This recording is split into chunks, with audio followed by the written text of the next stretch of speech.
Comment corriger une faute lorsque l'on écrit en braille? Bonjour à toutes et à tous. Aujourd'hui, je réponds à un commentaire, une question qui m'a été posée et qui dit comment est-ce qu'on corrige une faute lorsque l'on écrit en braille à la Perkins? Et oui, c'est une excellente question. Alors, je vais vous montrer.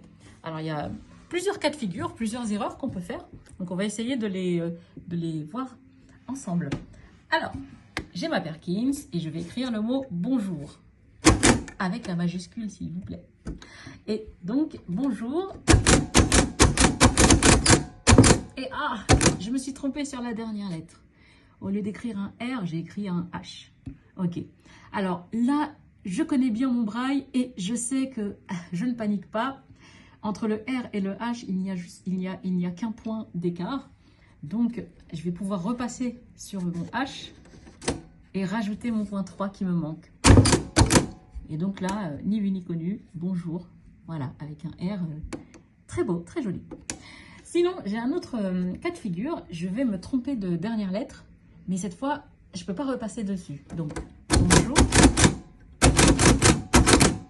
Décidément. Alors là, à la place de mon R, j'ai mis un W. Le W, c'est l'inverse du R. Donc, je me suis trompée de sens. Alors, là, je ne peux pas repasser dessus. Qu'est-ce que je vais faire? Eh bien, tout simplement, comme il s'agit de la dernière lettre de mon mot, je ne vais pas tout réécrire. Donc, je vais gratter un petit peu avec mon ongle. Voilà, il faut avoir des ongles quand on écrit en braille. Voilà. Ok, alors au passage, c'est la solution détestée des professeurs de braille. Je le sais.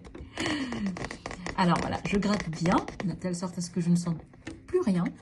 Voilà. Alors je ne sais pas si on voit des trous, mais moi en tout cas, je ne sens plus de points. Et donc je vais repasser ici, dessus, hop. Et je vais écrire mon R. Hop. Alors là, il reste encore trop de points, donc hop, on va rayer un petit peu plus. C'est un peu trop...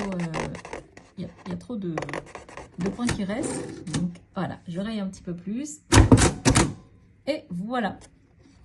Ni vu ni connu, mon R est presque beau. Alors là, les points qui ressortent, ce sont vraiment les points du R.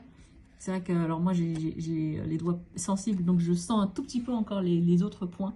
Mais je ressens quand même les points du R qui sont plutôt ressortis. Ensuite, l'autre cas de figure, c'est si je fais une erreur à l'intérieur du mot. Et sur plusieurs lettres. Je vais écrire bonjour, mais je ne sais pas trop. Voilà. Alors là, j'ai écrit un petit peu n'importe quoi. Le B, il est bon, mais le O, le N et le J, ils sont pas très bons. O, U, R, ça va. Mais là, il y a trop de lettres à gratter. Donc, on va plutôt faire quelque chose de plus propre. Et donc, on va rayer le mot. Et pour rayer le mot, on va juste faire une série de E accent aigu. Le E accent aigu, donc c'est la cellule braille complète. Voilà. Donc là, j'ai rayé mon mot. Et je le réécris. Pardon. On va utiliser la bonne méthode. Et je le réécris en dessous. Ça prend de la place, évidemment, parce que il faut rayer le mot et il faut le réécrire juste après. Mais c'est beaucoup plus propre, en fait. C'est beaucoup plus propre que d'avoir à gratter tous les points. Parce qu'après, on ne sait jamais, pour la relecture, ça peut être problématique. Voilà les différentes façons que l'on a de corriger une faute lorsque l'on écrit à la Perkins. Évidemment, quand on a un matériel un petit peu plus actuel et informatique, eh bien, on n'a pas ce genre de désagrément. Donc, voilà. Mais quand on écrit à la Perkins, et c'est encore le cas aujourd'hui, eh bien, voilà les différentes façons de corriger les fautes. Voilà, j'espère avoir répondu à la bonne question. J'espère avoir bien répondu à la question. Et eh bien, écoutez, on vous retrouve dans une prochaine vidéo. N'hésitez pas à poser vos questions en commentaire et nous nous ferons un plaisir d'y répondre. À bientôt!